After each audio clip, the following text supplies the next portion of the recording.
Whoa, listen to this. Ooh, raster, a pattern of horizontal scanning lines traced by an electron beam, especially on a TV screen.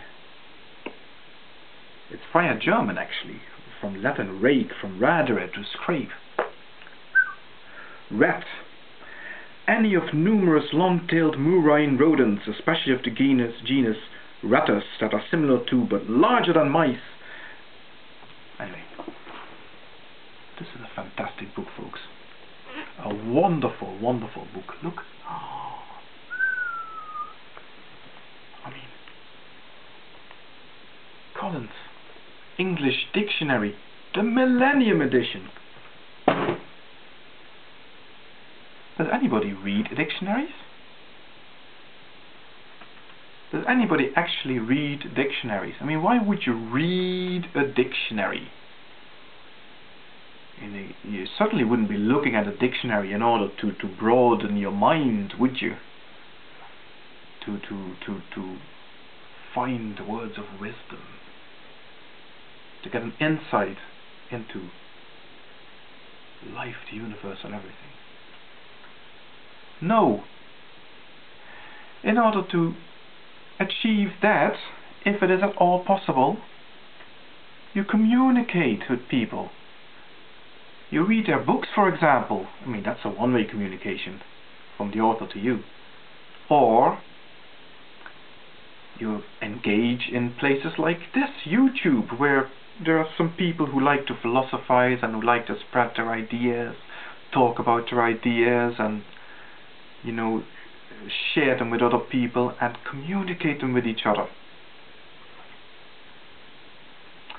So, when somebody says stuff, in order to try and communicate what they're trying to say, their ideas, you know, there are some people out there, quite a few people actually, who are not that eloquent, who aren't as versed in the art of debate, who cannot play with semantics,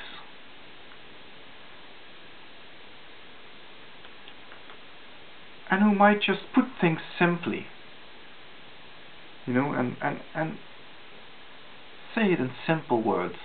You know, some people even, you know, you'll find, you know, even if they're talking in English, that English isn't actually their first language, so their vocabulary might be a little bit restricted. So they might have to make do with a few words where you, super intelligent as you are, watching this, might feel that you can embellish what they were trying to say in so many more beautiful ways and make it sound so deep, but here they are sitting talking to you in this simple English.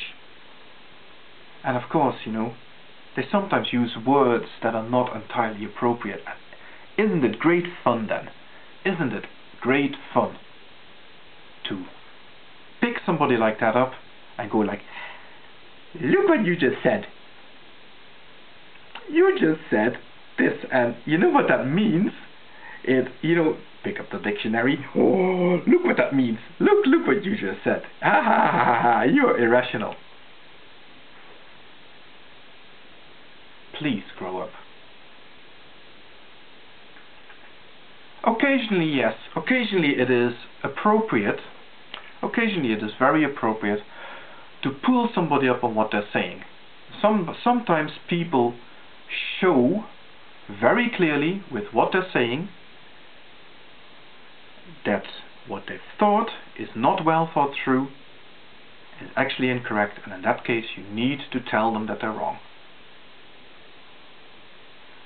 But sometimes, and I find more often than not, you listen to what somebody is trying to say, and it is not that hard to get your head around what they're actually trying to say, despite what perhaps 30 different philosophers scratching their asses on their sofas have been pontificating on for the last 500 years or so.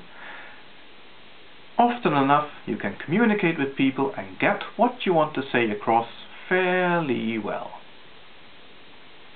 And if not, you can always ask, hey, I didn't get that. Could you just say that again, or just rephrase that, because I couldn't get my head around what you were trying to say there. And people can be quite accommodating. What is absolutely despicable and unacceptable is for you to take what somebody else has said and turn it around and then go like, you just said that. Haha, that's what you said. You know, and according to Wittgenstein, or whoever, that's what that means. You're so stupid. Now come on. I was listening to Are You Talking to Me's video there. And I'm singling him out because I thought this was a particularly salient example of what I'm talking about here. And he's accusing atheists of being irrational. Now, that in itself is fair enough. And I've even posted a video response myself, or not so much a response, but a video on the same sort of theme, where I accept that everybody has irrational beliefs. However, he twisted what people say. And I'll tell you how they twisted that, because he was talking about people talking about things like, you know, finding purpose in one's life. You know, knowing that there is probably, most likely, no God, that the universe has no great plan for us, that we're most likely just going to die and cease to exist. Many atheists are able to find within their own lives a sense of meaning, of purpose, a reason to live, and that is perfectly okay. It is not irrational to do that, because meaning or purpose or whatever the atheist you've been listening to was using to express that sentiment does not mean what you are telling us it means. Of course it can. And many dictionaries can back you up on this. Isn't that fantastic? But hello, wakey wakey, knock knock.